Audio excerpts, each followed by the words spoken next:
House of the Dragon Season 2 is finally here to immerse us once again in the mesmerizing world of George R.R. Martin, and by watching the first episode 4 times within the last week, I can confidently say that this season is shaping up to be even more epic than the last. But praises aside, if I can forgive one thing, that's incoherent character writing. So you cannot relate to a character if you cannot understand why that character is making a certain decision. I think we can all agree on that. And that's the number one reason, although being a huge Tolkien fan, I abandoned the disastrous Rings of Power after watching only 3 or maybe 4 episodes. If you haven't watched the first episode of House of the Dragon yet, brace yourself for spoilers ahead. So season 2 picks up a few days after the incidents of the first season, and when Rhaenys comes back to Dragonstone to take a break, we're going to King's Landing. To what end?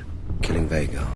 I don't even need to show the rest of the conversation because it already looks so dumb. So basically Daemon's plan is to risk their best dragons and attack the King's Landing with Caraxes and Meleys to kill Vhagar. And if that doesn't look dumb enough, I should also point out that Dreamfire and Sunfire are also present in King's Landing during the events. So you might be saying that this is not the first time Daemon is doing something reckless. In the first season also, he put himself at risk by going to the island alone, but that was a lot different. First of all, he was on a tight deadline, knowing that if the help from Viserys arrived, his brother would steal all the glory he was fighting for in the last 2 years. So he had to put all the eggs in one basket and risk everything to win everything. Plus, he knew that Corlys Velaryon would be there with his army to back him up. But here in this scene, to hear such a dumb plan from Daemon is so out of character, because he clearly had days to think about it, and yet he didn't realize what was so obvious even for Aegon and the rest of the Greens. Rhaenyra has dragons as well. Mine are bigger.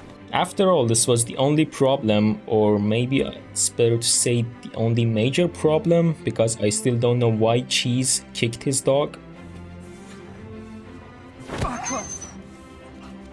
Anyway, this was the only major problem in this episode in my opinion, and I loved and enjoyed everything else, especially the north section.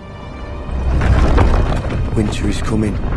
A little bit cold, but heartwarming. By the way, I have another video dedicated to the blood and cheese scene, and if you're a book reader and you think that scene was not as good as the book version, I really recommend checking out that video too.